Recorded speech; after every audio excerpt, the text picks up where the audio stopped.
So when you make this introduction, then we stop.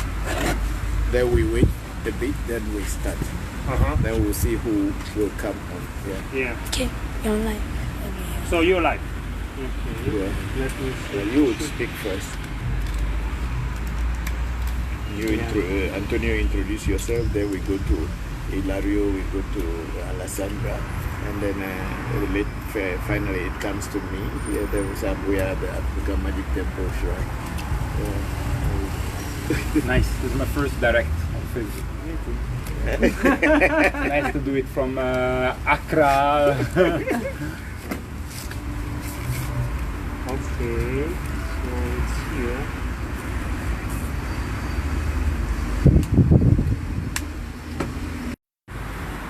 I don't know. Sesame is also. I don't know that Bokor is in Bokor is in 2 views. Mama Velepo. Mama Velepo. 2 people have already joined. The Italian concentration. Okay, yeah, we can start. So, hello everybody. We are live here from Afrikan Magick Temple, and we are about to start our Sunday session live on Facebook. So first I will introduce myself. My name is Antonio, and I'm a student. I'm both a student here at Afrikan Magick Temple and a student at University of Utrecht, where I'm doing research on Vodu and media, technology, digital technology, social media. So what I've been doing is looking at the way traditionalists from Africa, from Ghana, are adopting digital technologies to do their traditional knowledge, to practice their traditional knowledge. So that's how I came in contact with Christopher Voncujovi and from Afrikan Magick Temple and with the Revolution. So we will have you can post your questions. Yes, you can join, you can share on your Facebook profile, so that other people will come and we can have a conversation. When you can ask question, you can post your question. We will be here. I will be moderating the session. So you write your question and then we will discuss here with Christopher, who is sitting here. Yeah. Yes, hopefully you can. Hello, everybody. Today is a Sunday again, and we are doing the Facebook Live. And Antonio is moderating, and we have other friends also from other parts of the world. They are also here at the Afrikan Magick Temple. We are at the shrine of Tobe Damalie, as you can see. The old man's shrine is here. So I'm sitting here. Post your questions and we'll try to answer you.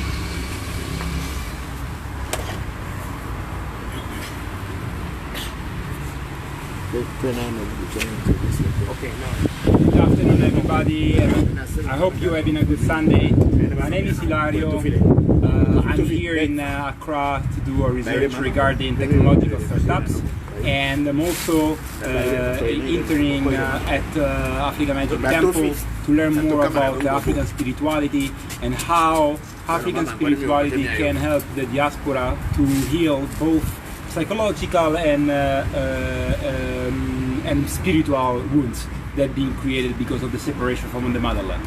So I'm happy to be here at the session today, and I hope we make it very interactive and interesting.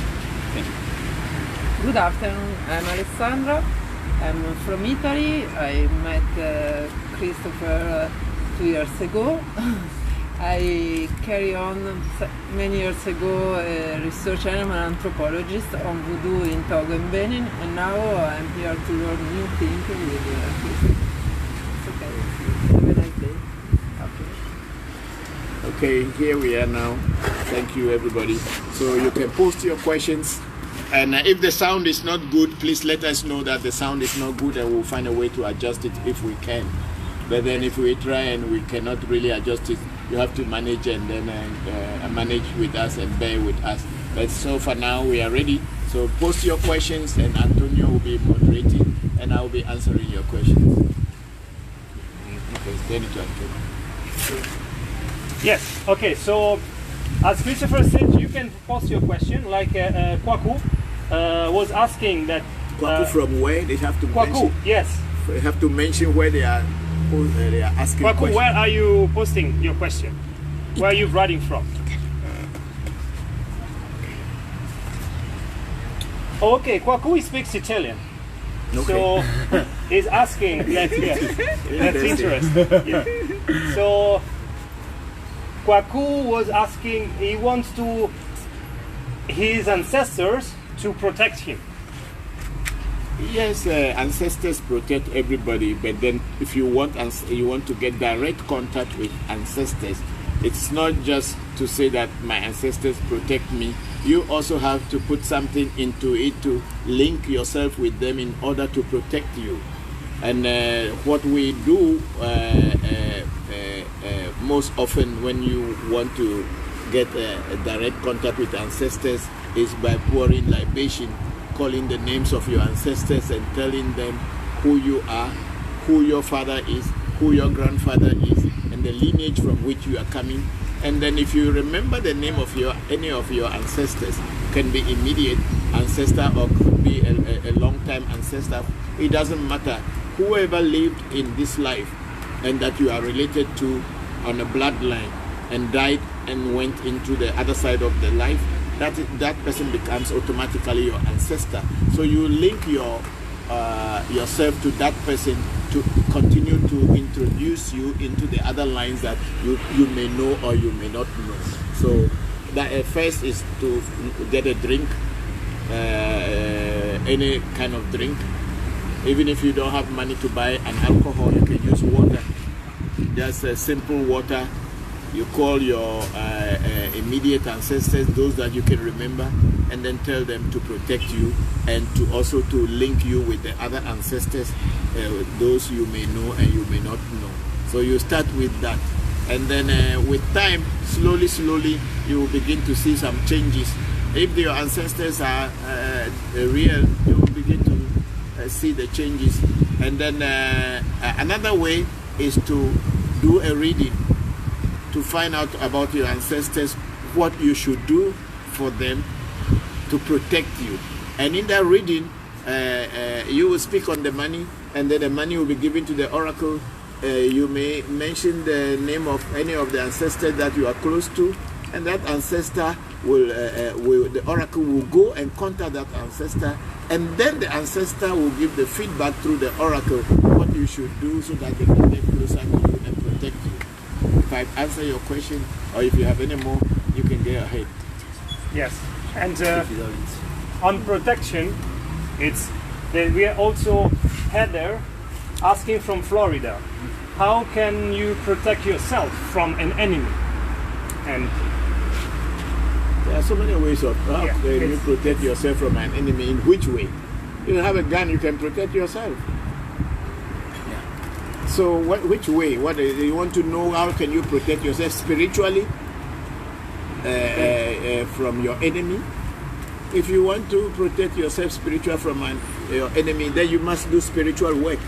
You must do spiritual practice. You must get the initiation, or you must get some spirit that you will be introduced to, who will be your invisible protector or an invisible bodyguard that will always be around you. Nobody will see him, even you sometimes you may not even notice that he's there, but he will be giving you the protection. But then you can't do it by yourself. You have to approach a spiritualist, someone who knows what he's doing, and that person will guide you and teach you what to do, how to protect yourself. Yes. So yeah, Christopher mentioned the initiation, and initiation is a much debated topic, and especially on social media related to Voodoo. There are people that say that initiation is not important for Voodoo, and there are other people that think it's very important in a way, and also they think that initiation is all that matters. So after initiation, they think that they can do many things with it. So this will be one of the main topics we would like to discuss today. So we would like also to hear from you on that side. What are your ideas? What have you been hearing about that? And also to discuss with us. So for now, maybe Christopher can explain us what initiation is at Afrikan Magick Temple. Okay, to everybody there, good afternoon to all of you once again. Initiation is very important in everything, not necessarily in Voodoo, but in everything that you do. Even when you go to school, you go to college, they have a night that is like an initiation night, where all newcomers to the college will be invited, like induction or a matriculation, or it's an initiation. So with that initiation, how do you expect a spirit or a Voodoo or an Orisha to have a relationship with you? That it does not know you. You too, you don't know it.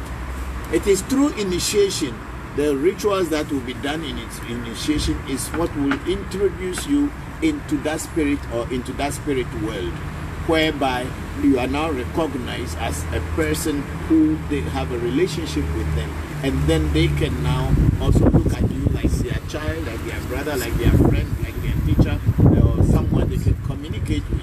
But without initiation, you cannot practice Voodoo. If you read it in a book and you want to initiate yourself, you will be killing yourself because you don't know the history of the spirit you are dealing with. And you can't just initiate yourself into it without the proper guide.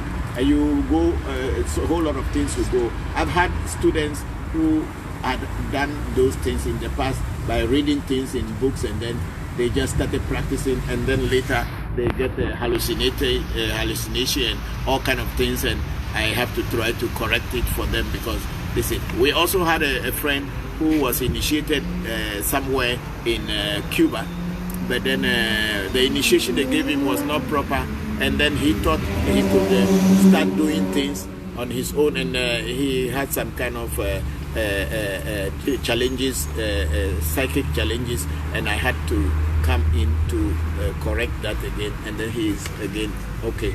Maybe he will be watching us as a Facebook Live, and he may probably come out and tell about his own personal experience. I'm not mentioning anybody's name. Whoever had got those experiences, they know. Any questions from Antonio? Then you can be bringing it, then I can continue. Yes, we have Yiren, and he was asking the meaning of star reading. Who's reading individual's star? In Voodoo, we don't read stars. Star reading is an astrological concept. Voodoo is not astrology. Voodoo is herbal and spiritism. So we are not doing star reading. Voodoo, or in our shrine, there's nothing called star reading. We do a reading, but it's not star reading. We read into your destiny and then tell you what it is and what is going on well and what is not going on well and how to correct it. But there is nothing like a star, your star, or no, we don't do a star reading in Voodoo. Voodoo is not astrology. So, yes. So this was the question about the star reading, and Iran is writing from USA. And then we have another question from Gloria, and Gloria from where? Gloria Delgado, but she didn't write from where. So yeah, you can ask your questions. So we welcome the new people that joined the live streaming. So you can post your question here, and then we will answer. We are those sitting questions. under a very cool and quiet shed here in this light afternoon. So you can ask your questions. Yes. So Gloria, what do you want to ask Gloria? The question was about the court case. A court case that she has. No, I don't know if she has. She was just asking about how do she get someone not to go to court. Okay, in Voodoo. That is Voodoo, like this. In Voodoo, in Voodoo, we do a lot of things. That's why I say Voodoo is not astrology, spirit. And you should understand nature is visible and invisible. Nature is not only visible. So the nature... It was paused there, but you replay it. Some, the sound is not coming? It's okay now. The sound okay? So nature, Voodoo is spirit. But when you go deeper to explain what Voodoo is how a human being can live in harmony with nature. A human being living in harmony with nature. This is what that Vodu is all about. But also you should understand that nature is not only visible, it's also invisible. There is visible nature and invisible nature. And this invisible nature is what we in Vodu we call spirits. Because they are also creations, or they are also created just like human beings, but they don't have the full fundamental factors to create a physical thing for you to see. Some may be only 3 factors, some may be 4, some may be 2, some may even just be a single element that created them. We being human, we are created with all the 5, that's why we have the physical body. So in Vodu, we deal with these invisible entities. You can call them spirits, you can call them gods, you can call them whatever you want. But in Ewe culture, we call them Vodu, which means spirit. So visible nature and invisible nature, how to deal with it. So in case of a court case, what we do is that we will send these invisible entities from here with ritual, going to where the court case will be, and all the people who are involved, and telling the Vodu to tell those involved that they should cool down, because we want to rethink and know how to handle this. So that's what we do. And when you want to consult us on that, we will tell you how it is done, how you can overcome challenges that are far away from you or even near to you, especially like your question of court case. Yes, Vodu can prevent you from losing a court case. Yeah, Bring it they are also here. Yes. Then we have a question from Selassie, from Bawaleshe, and he was asking, when one is pouring libation and calling his or her ancestors, Yes. can the person call also people close to her or to him that have passed away? Like, Close in which sense? not part of the family. Yes, of course, if you are associated with them, but they are not directly your ancestors. If you are associated with them, they are not directly your ancestors, but they are people who were your colleagues in when you were alive, so they are related to you, and like close friends, teachers, and other people who you were close to. So you can invite them, because so long your purpose or the reason of your pouring libation is to interact with the world that is not physical, which we are calling the ancestral world or the psychic world or whatever you call it, the spirit world. So since a human being is spirit and physical body, when the body dies, the soul remains the same, or the destiny or the spirit in the person does not die. So it is just like having a contact with the person, even though you don't see the person physically and you don't feel that absence. So you will pray and call that person to intercede on your behalf. If you have gone to Catholic Church before, you will realize that they have what they call saints. Saints were human beings who had once lived on earth, and through their good deeds and work and all the things that they have done for other human beings, when they died, they had been respected or given a special place in the Catholic Church, whereby they call upon them to intercede on behalf of human beings. Saints in the Catholic Church, or in English, is what we call ancestors in our language. They are your ancestors. The European may call them saints, but we in Africa, we call them ancestors. And I believe very strongly in the Bible also they are called ancestors.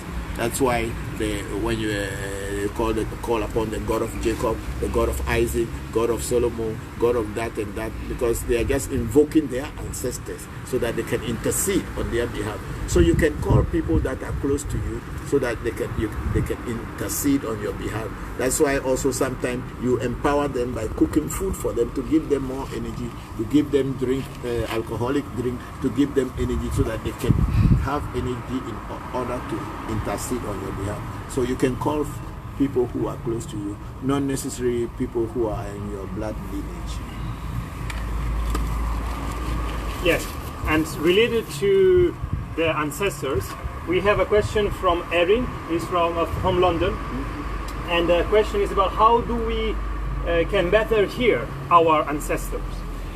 How can we better hear them? Yes.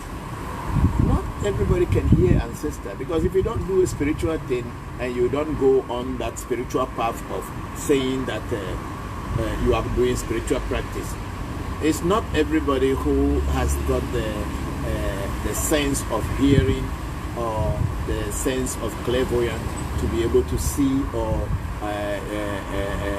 clairaudience to hear. It is not just normal. You need to do practices that can put you onto that level before you can hear your ancestors. But when you are initiated into a voodoo or in a particular way, and if the initiation is properly done, then you can call on your ancestors and to be able to ask questions like, can you tell me whether you are present or you are not present? And then that there should be a physical something that will happen, like a vibration, which will give you an information to tell you that yes, what you are talking or whatever you are saying, the other side is hearing. But it is not just like you just sit down without doing any serious spiritual practice and you expect that your ancestors will be speaking into your ear. You will go crazy. So, do we need initiation to call our ancestors? You don't this need was another question. You keep it there, keep it there, keep it there. You don't need an initiation to call your ancestors. But if you want to have a direct contact with them and you want to see them in your everyday activity, to physically interact with them, then you need an initiation. But just to call and pour libation for them, you don't need an initiation.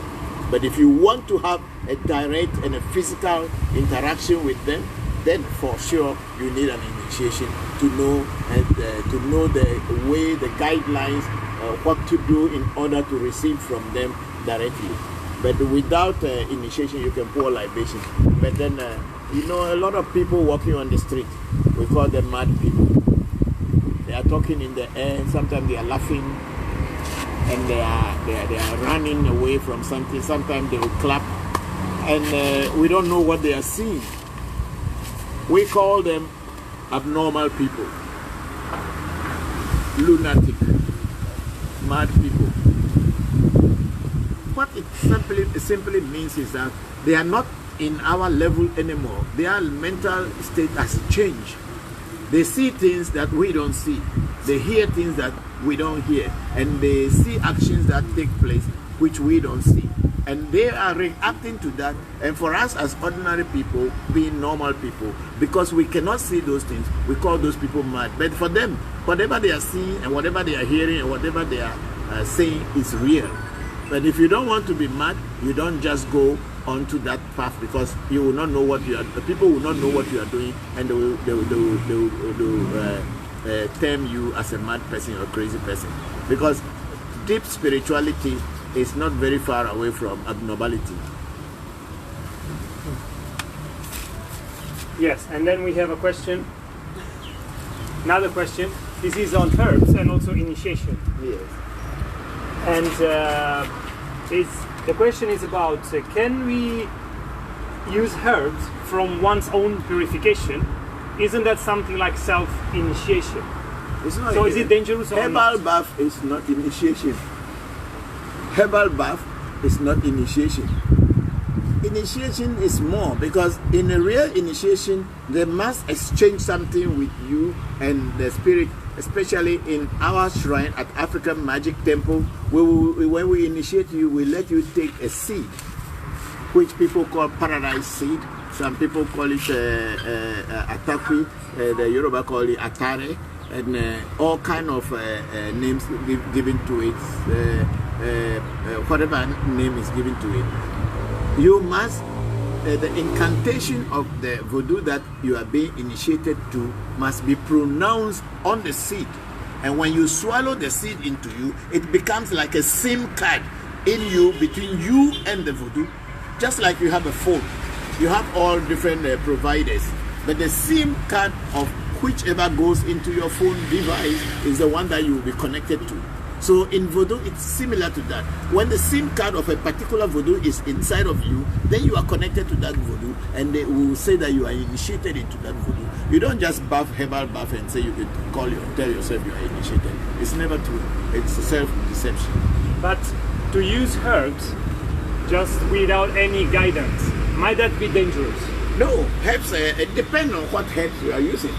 Because herbal knowledge is also a whole thing on its own, which we call in the Afrikan Magick Temple Herbal Magic. Each herb has a spirit behind it. You can call it an animalistic or animist spirit. But there is a belief that each and every blade of grass has a spirit behind it. And when you are going to do a herbal bath, you should know which combinations that you will use for what purpose and what purpose.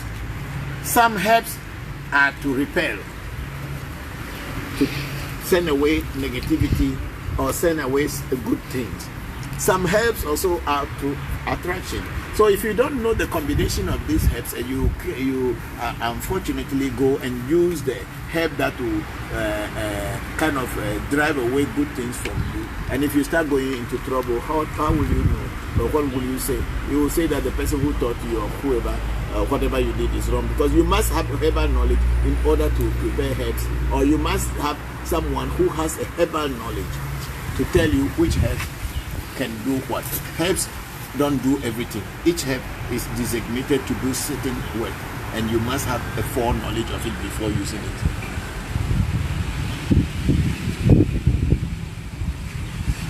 And then we have two questions that relates to dreams.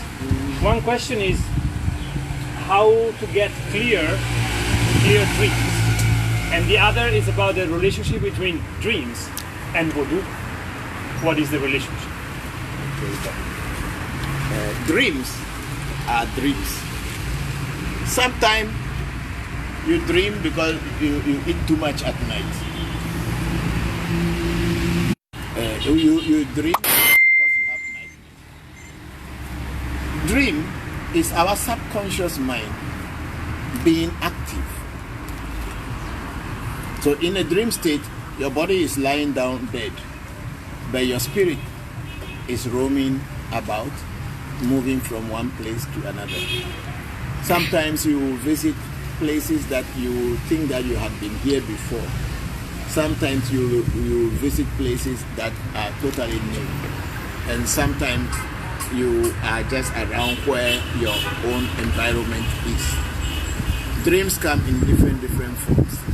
So whichever dream you are having is depend on if someone can interpret the dream and tell you this dream, this is why, or this is the meaning of this dream, and that is the meaning of that other dream. For us as human beings, spirits and Voodoo sometimes come to us in dream to guide us. But do you remember your dreams after you wake up? Or you just have a dream and when you wake up you don't know what they are saying? That's another thing. So if you do remember your dreams very vividly and you come back, then when you wake up, you will now put what you saw in your dream into practice, if it were a lesson in your dream. And if that comes true, then you have got a lesson from the Voodoo and from the ancestors. That's what that it is. But most people will dream and they will not remember their dream. Some people, to their dreams are very vivid. When they dream, before they know it happens on the physical plane. Then you have to now learn how to train yourself to know how to work out with your dream so that the good things should happen and the negative things should not happen. That's what it is. If I had answered your question, you can say so. If not, you can ask me to elaborate more and give me a specific. Yes. Also because we have other two questions, and one relates, it's also from Eric, and asking about for a non-initiated person, like what would you recommend to communicate with their ancestors beside pouring libation and feeding them? Is there something else people can do? How if can they are not initiated? There is nothing there you can do. What can you do? You need to be guided. If they don't guide you, how can you do it? The basic guidance is to pour libations with drinks. And if you are not gotten into any physical contact with a physical teacher to guide you, what else can you do? In Voodoo, we do things according to what we are taught. You don't just jump and start to practice when you don't know what you are practicing, because Voodoo is like a knife. It is a two-edged sword. It can cut this way and can cut that way. What I mean by saying so, Voodoo can do good and Voodoo can do bad. If it's just like a knife, you can take a knife and go and kill somebody. That same knife, you can use it to cut bread and put butter and eat, and your stomach will be full. So Voodoo is like a knife. You must know what you are handling, and you also must know who is handling it. You don't just jump into doing things. You can if you want, but my advice is, if you want to practice Voodoo, let someone who has foreknowledge of Voodoo teach you and guide you.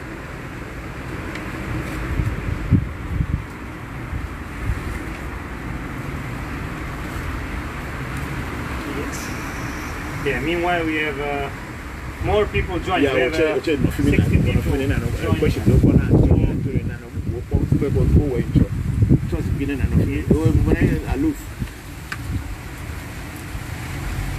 Yeah, again from Selassie. He's asking about do house pets might have a significance in Voodoo? Like it may be good for someone to keep a cat or another pet in their house. If that would help. There is not that necessarily significant in house pets or snakes. It's not significant. But what we believe, the Ewes believe, is that when you have pets in your house, when any negative thing wants to happen, especially when it involves death or sickness, serious sicknesses, accidents, sometimes the animals will intercede on your behalf, or the ancestors will use the animal to represent you, just like how we kill chicken, we kill goat and all this in this thing. Even unknowingly to you, the ancestors will use the animal to sacrifice on your behalf so that you, the human being, can be alive. So that's why keeping of pets is also important, or is important or good, in the sense that pets can take some of your whatever is coming towards you, and they may die or get the accident in that. There was a time when my wife was sick, seriously sick, and it was not an easy thing. But then I did a reading, and they told me that I should transfer the sickness into our dog. And then I did that. I transferred the sickness into the dog, and a few days later the dog got seriously sick. So we took the dog to the vet, and they did a surgery, removed the wound and everything, and then the dog became okay again, and not quite long my wife was okay. So these things happen. So sometimes you have a pet and such kind of things, and then they will tell you to transfer the sickness from the human being into the pet. But it's not just anybody who can do that. It is those who are with the master hands. They are the ones who can do such. Okay. So we have now this is going to be interesting. a whole bunch of questions on dreams. Yes. Yes. Like, for instance, we have a question from North Carolina, Sosa, asking about having a dream that's about finding a baby, a baby boy in a tub. It's a... In a tub? Yes. A bathtub? Yes, probably, yes. Okay. So what is the significance? What might be the interpretation, I guess? What that could mean? Yeah, that also will depend on what he was doing. It will also depend on what he was doing the day before going to sleep. So if you ask me, when you find a baby in a tub in your dream, we are not dealing with the Napoleon Book of Fate or Book of Dreams. We are dealing with from Voodoo point. It also would depend on what you were doing that day before going to bed. then it will be that will give me the clue what it is. But just finding a baby in a tub of water or a bathtub, I cannot really give any meaning to it immediately. I cannot understand. Yeah, we need more details about it. Like it's too general. Like also because like when people have dreams and want to know more about these dreams, like what they could do, like what there could be the step for them, the suggestion to reach out someone that can. What I do, because many people are writing about dreams. When you have a dream, normal way in our custom as Ewes or in a Voodoo custom is that you will go and do a reading and ask the oracle, I had this dream. What is the meaning of this dream? I cannot understand. Then the oracle of Afa, or if there's any spirit that can communicate with the priest or the seer, like I have the Abochi here, my mirror. This is my mirror. Sometimes I use the mirror to do a reading. Sometimes I use the cowries to do a reading. Sometimes we are using the Opele, which is the Pele in Ewe, the divination chain, to do a reading. So the best I can advise is that when you have a dream and you cannot understand, you don't just start imagining things in your mind. Ask people. If you have people who can interpret dreams, you can go to them and ask them, and then probably they have some section to do to get into your subconscious mind and be able to grab hold of that dream and then explain to you. Or the simple way is just to call a reader, tell them the dream you have, or you may not even say it with your mouth. You speak on money, and then the oracle goes into it and tell you what the meaning of the dream is. That way is the best. Yeah. Like me, when people have dreams, sometimes they come to me and ask me that they had this dream and what it is. We do a reading, and whatever the reading will tell, we follow and we get answers and results.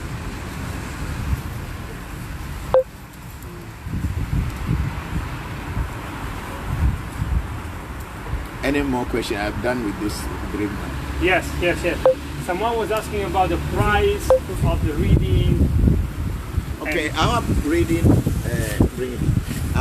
here at Afrikan Magick Temple, then that is Afrikan Magick Temple. Every shrine has their own rules and regulations, but at my Afrikan Magick Temple, my readings are cost $150 US plus 2 bottles of beef Peter dry gin. This is what I charge at Afrikan Magick Temple, and we can connect with you the whole world, wherever you may be. You can be on the moon, we can still get to you. And then a question from Sitsofe, Luis Boama, about Sichope. How long does it require to learn and to be a voodoo priest? It's a lifetime learning. I think somebody asked me that question recently. Was it you? Somebody asked me a question, how long does it take a person to be a voodoo priest? It's a lifetime learning or schooling, because the truth about it is that you can never know all. You may know up to some point, and you can start using that to help yourself and help other people. But knowledge is unlimited, and you need to continue learning every day. And when you know about somebody who is still better than you, you go and learn from them. So there is no time frame on Voodoo to say that, oh, you learn this. But when you start learning Voodoo, at least give yourself about 5 to 6 to 7 years. At least you will be able to know what you are doing, and you will perfect certain things. But then that is having a full concentration on what you are doing. It's not like a lot of people in the diaspora, they run to Africa, they stay 2-3 days, they get initiation, and then after initiation they go back to the US, and then they open a shrine and they call themselves priests. It's a mistake. A lot of them are just deceiving themselves and the people who consult them.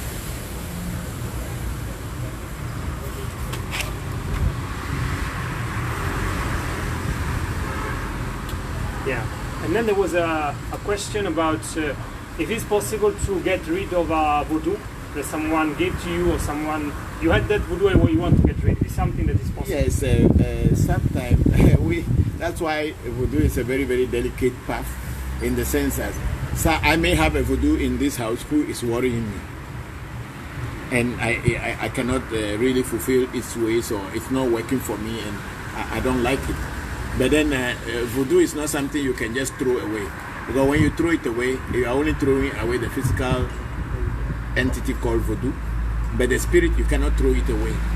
So for a voodoo that you have and is worrying you, maybe somebody come to you and so they are looking for voodoo, then you give that voodoo to the person, so the voodoo knows that you have transferred him to another person, and then it will go there worrying that person. That's why to even go and take voodoo, you must make your own research and make sure who is teaching you is the right person to teach you.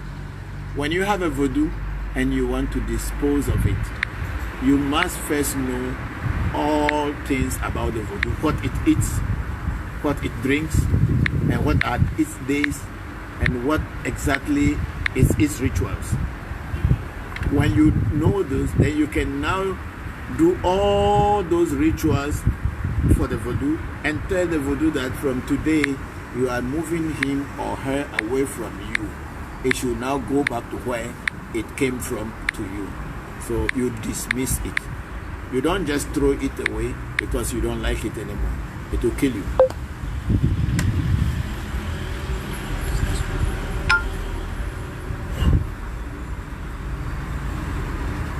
Antonio, where camera me? Is it on?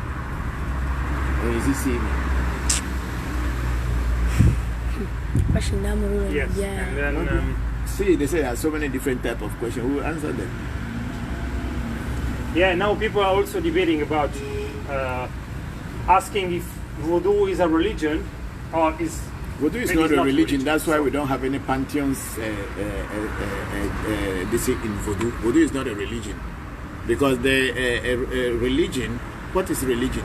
Religion is you have one person over there, and without that person you can't see God, or without passing that particular person you cannot see God. Voodoo is not like that. Voodoo is dealing with nature spirits, and the combination of all these nature spirits is what is God. So we in voodoo do not say that you must go through this particular voodoo to see God. No. Or you must go through this leader who probably is alive or is passed on, and without that person you cannot see God. No. God is everywhere. You must acknowledge him in the universe and in nature, and then you are worshiping God. So God, voodoo is not a religion. It's a tradition of Ewe people. It's a way of life of the Ewe people. There are certain things that people will do and they will not even know that it's voodoo. Like they tell you, don't whistle at night. It's a part of every culture, whether you are a Christian or you are a Muslim or you are a voodoo. Once you are an Ewe, they will tell you don't whistle at night. What does it mean? Because it is a belief that when you are whistling at night, you will attract dwarfs in the olden days, because dwarfs usually use whistling as their language. So once you are whistling, so it is part of the voodoo culture, even though people may not have voodoo in front of their houses or in their shrines or anything, but then these things are there. They will tell you, don't do this, don't do that. All those things are just a way of life. So voodoo is not a religion. It's a way of life, culture of people, and that's the way people live their life. And also, I may have a voodoo that nobody else will have, because if I have found a voodoo or a spirit come to me in a dream and taught me what to do, and I put it together, and on the physical plane I tried it and it worked, it belongs to me only. It is not with anybody else. So you may not know it. The name, if I call it Bajambali, that is my name, or maybe that's the name they call for me, but you will not find Bajambali anywhere. It's only in my shrine. So how can you say that it's a religion? Who will know about Bajambali? Nobody. So Voodoo is not a religion. It's a spirituality and a way of life. Yes. And any question coming again? Yes, People yes, are yes, tired. yes, yes. No, we have a question. Especially on the tradition, Voodoo tradition, from Switch Off again. Like asking, sometimes certain Voodoo shrine, they have pictures of Indians, Indian gods. So what is the relations between them? We discussed that recently. How it is related Alessandra, we discussed about that Kofi Alessandra. So we discussed about the goddesses of Hindu goddesses and gods in the Voodoo shrines.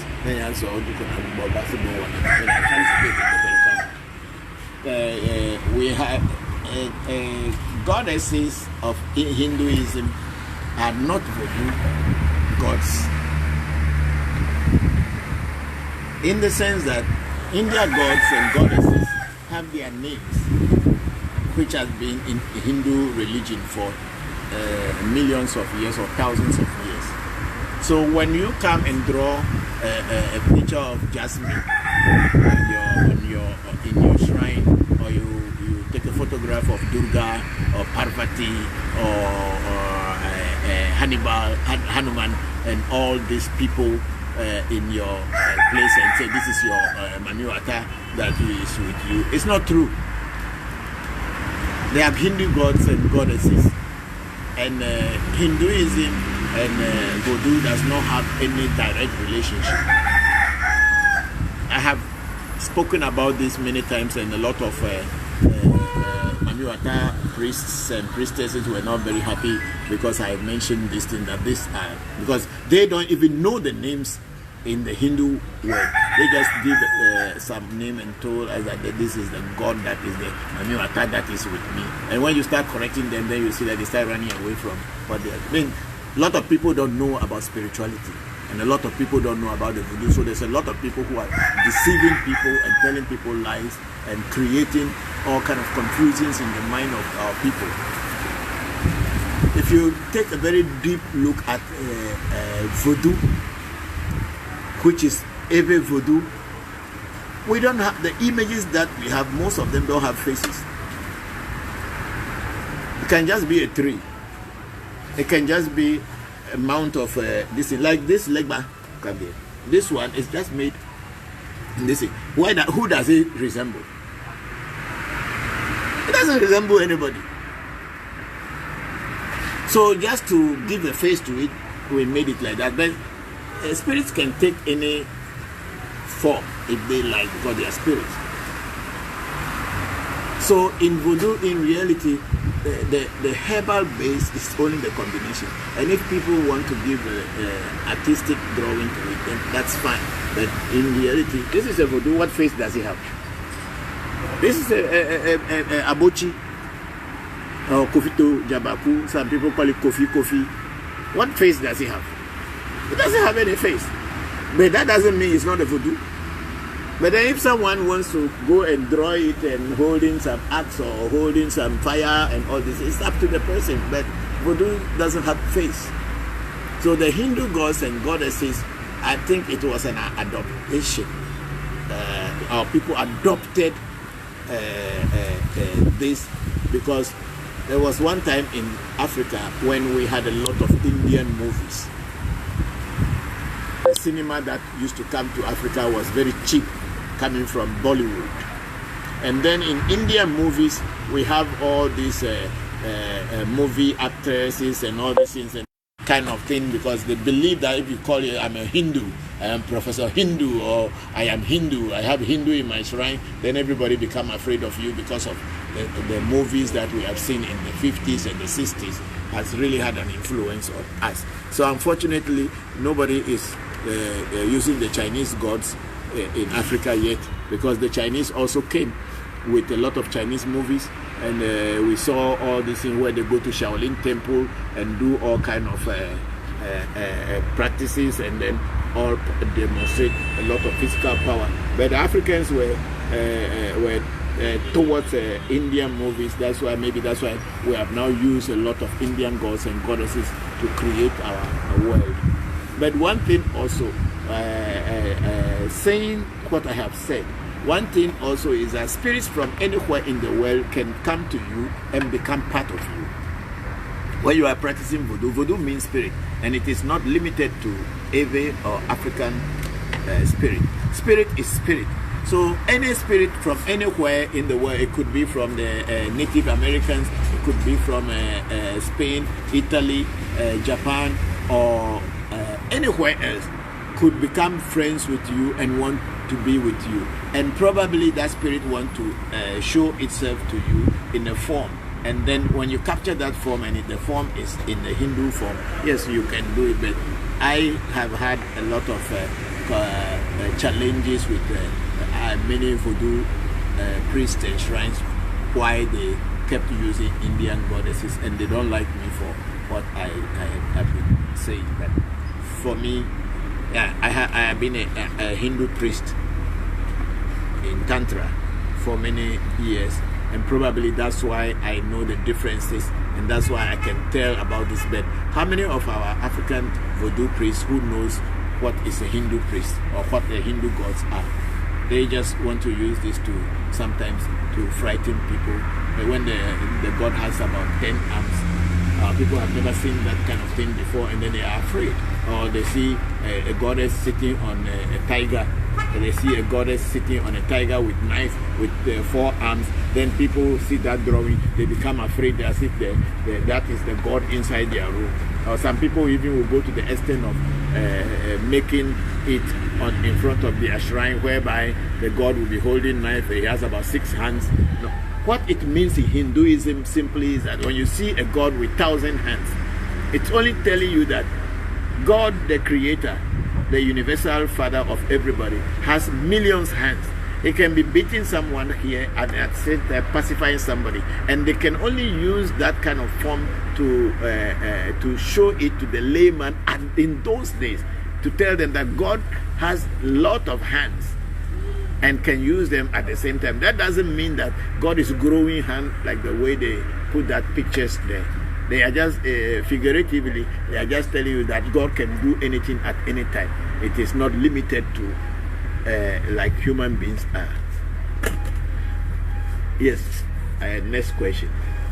Yeah, no, on this, like Sichofe is saying that so Hindu gods are not something to fear. No.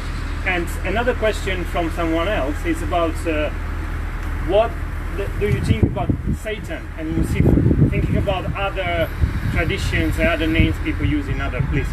You know, in Voodoo, we don't have anything called Satan. We don't have anything called Lucifer. And when you look at the concept of Lucifer and Satan, it's coming from a religious point of view, and mostly European religion or Abrahamic religion, I would say, which is Christianity and Islam. And when you look into those Satan, how does Satan look like? It looks black, and God looks white, always. And the angels are all, every angel is very white, and the only angel that is black is the Lucifer. You get tail. It is also talking about white supremacy. This is reality. It's talking about white supremacy. Means that whites are above black people, and even in spirituality they try to portray that. So you always looking at your skin color as a black man, and then you always see that you are the one down and the white man is the one holding the cane or holding the knife to kill you. And it is a psychological warfare, into the sense that you will always feel inferior, so that you can never grow. So in our concept of Africa, there is nothing like Lucifer or Satan. We call spirits that are negative spirits, and then we call positive spirits. Negative spirits can be negative to somebody, but it may be positive to another person. It has nothing to do with that. So it is the relationship, because if I have a spirit to protect me, which is protecting me, and if my enemy attacks me and my spirit attacks him, to him, my spirit is a negative spirit to him. But for me, my spirit is positive because I had asked it to protect me. So in reality, there is nothing called negative or positive. It depends on the viewpoint.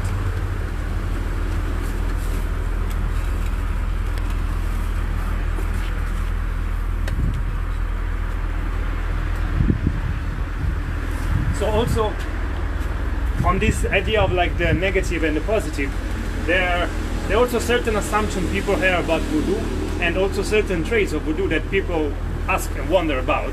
One point is that of animal sacrifices, Yes. and the importance, I will add to the question, like, of blood in voodoo. Okay. The importance of blood in voodoo, we believe, as I said earlier, we have visible and invisible nature. The visible nature is the plants and all these things we see. The invisible nature is what is behind the plant and the nature that is physical, which we call voodoo or spirit. When you want to empower a spirit to do certain things for you, you need to give it life to empower it, because it needs to get life. It needs to be active.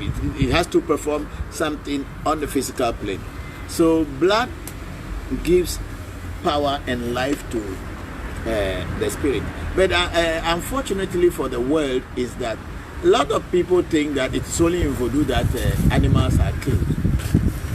I believe that the Judaism, even until today, when they do Passover, they kill animals. And then there is another one called Yam Kov or something, I can't remember the Jewish name, but where they will use chicken to go around their heads and cleanse themselves and slaughter the chicken, drop the blood inside the earth and all this. It is all done in Judaism, the mother of Christianity. Islam kills rams and animals when they are celebrating, but nobody complains about this one. And when it comes to voodoo, the moment you kill a chicken, that means the whole world goes helter-skelter. And the people who even complain about this, they forget that they go to the supermarket and buy meat to go and cook in their homes. So this question is not a voodoo question. It is a general thing. Other religions also kill animals.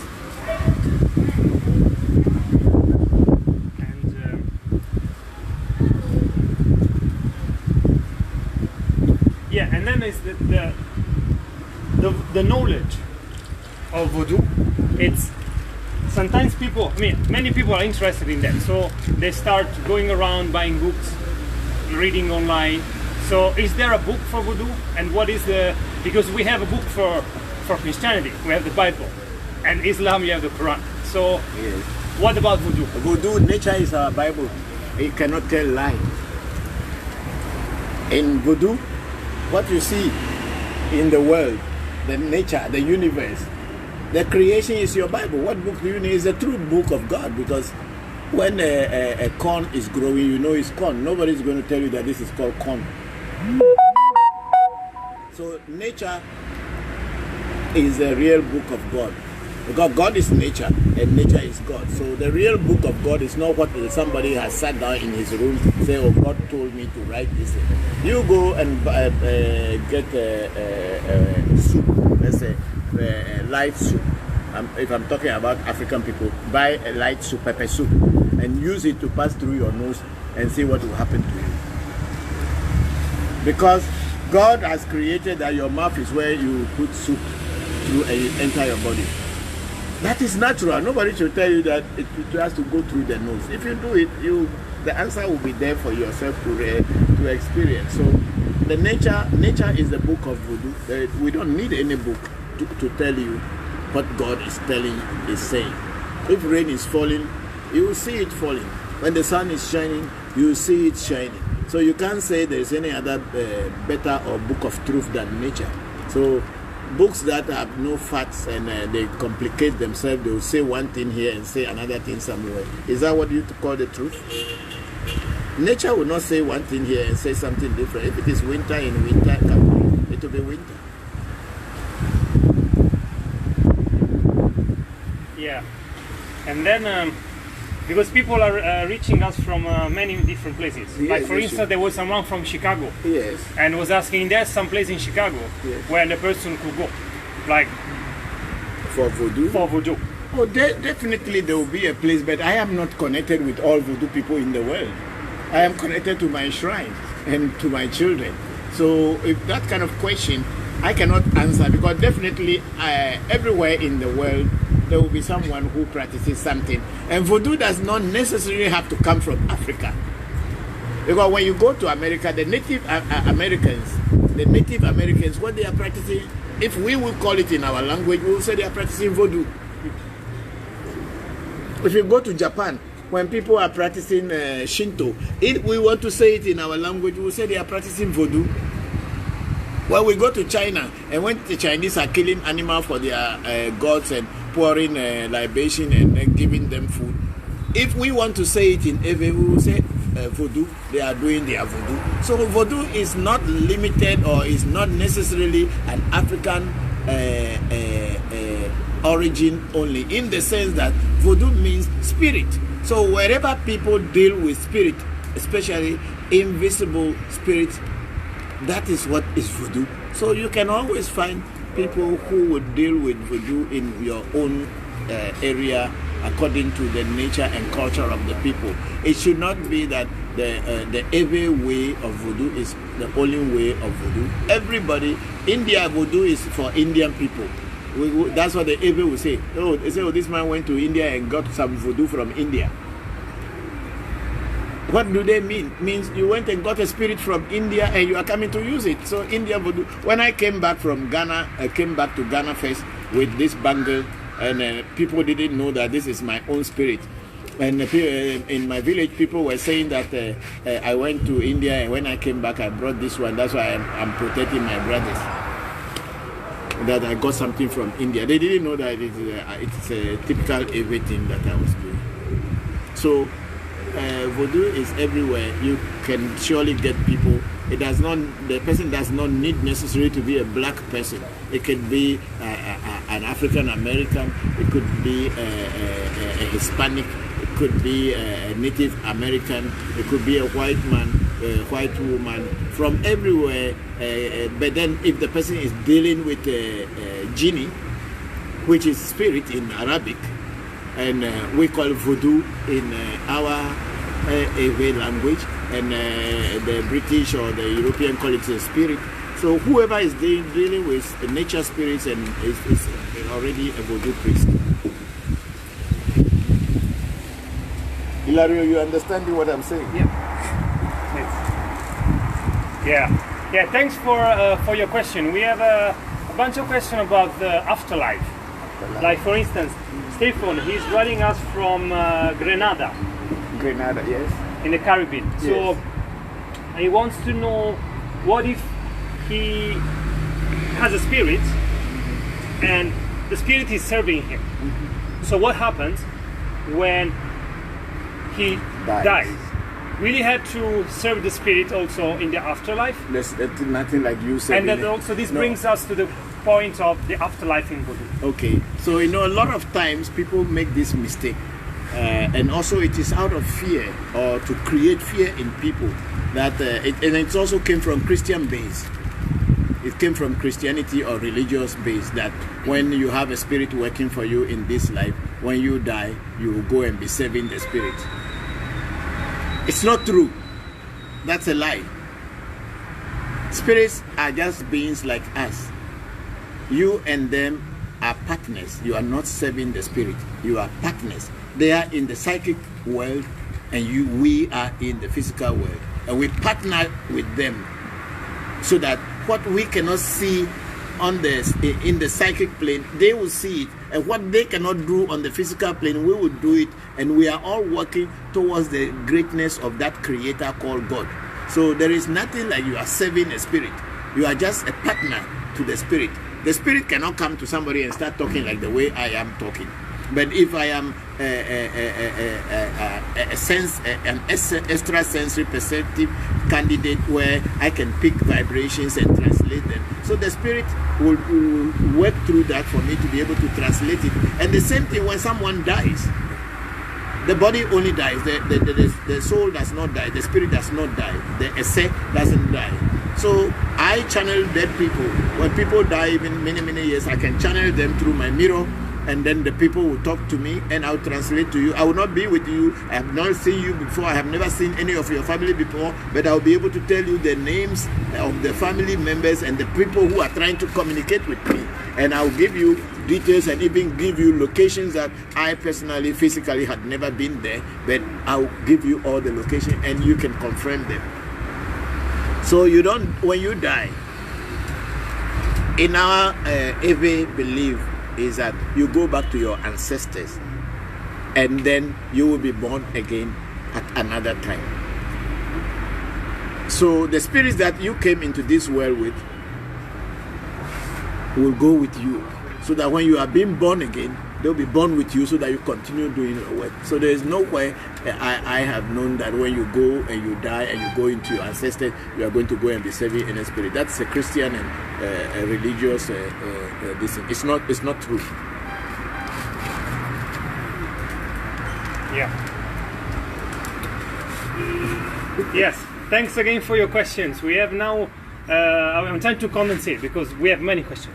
So but we will not be doing it all day, of so course. we have time. So we're doing it to some point. So you just put some questions, and we'll push the remaining question over to the next week. To the next week. Next Sunday we'll be live again. Yes. So one question relates to distance, like a series of questions to distance. Like people who are not here in Accra, who are not here in Ghana, but they're watching us from far away. So they're asking, one, how does it work is it possible to do voodoo work from far away? And is it possible to learn also from a distance if they don't find a place in the US, for instance, to learn? And one question was about, she was saying that she has been told that voodoo cannot cross waters. So how is it possible that voodoo can work from far away? My voodoos cross every water. I travel everywhere in the world. I travel everywhere every time. And my voodoos have crossed oceans and waters. Even they have crossed the sky and passed everywhere. And sometimes my voodoos are here, like the shrine on where we are, Togbe Malia's shrine. The shrine is called Airport. That's a nickname. Because anytime we send this spirit anywhere, within 5 to 15 minutes, it should go to wherever in the world and accomplish the task that is given to it, and it will be. If voodoo doesn't cross waters, how could the voodoos be going outside and be working and coming back? Voodoo cross waters. If someone's voodoo does not cross water, then that is up to them. But my voodoos, they are international voodoo. They have been to everywhere. They travel around the world and they work wherever I go. I have no limitation whatsoever. What I do is that before I travel, I inform them that we are traveling, and these places is where we are going, so they should get ready and let's go. So when I go and I leave my house and I get into the plane, my voodoos get on board with me and they go to wherever, and they are here at home at the same, because they are not limited by space, time or person. So they are here and they are there and they work in between everywhere. So voodoo can be learned where you are far away. When you want to learn voodoo, the first and foremost thing we do at our shrine is to do a reading, divination, to know what is your current situation spiritually and physically. What are the difficulties you are facing? What is the things that are hindering you from where you want to go or what you want to be? And after that, the oracle will let us know what we should do for you to make things work out for you, to make to give us the guidance. And then from that point, we will start to guide you. If you are supposed to be initiated, the major initiations are always physical. You cannot initiate people through online. But there are certain simple initiations that we can send, like initiating you into the bangle, excluding the getting the vibration and everything. We can send you the seed that you swallow and the bangle that you wear. And if God is on our side and the voodoos are on your side and on our side, you can even be there. When we repeat the name of the voodoo here, you will feel the vibration in anywhere in the world that you are. These are things that have been proven, tested and proven many times.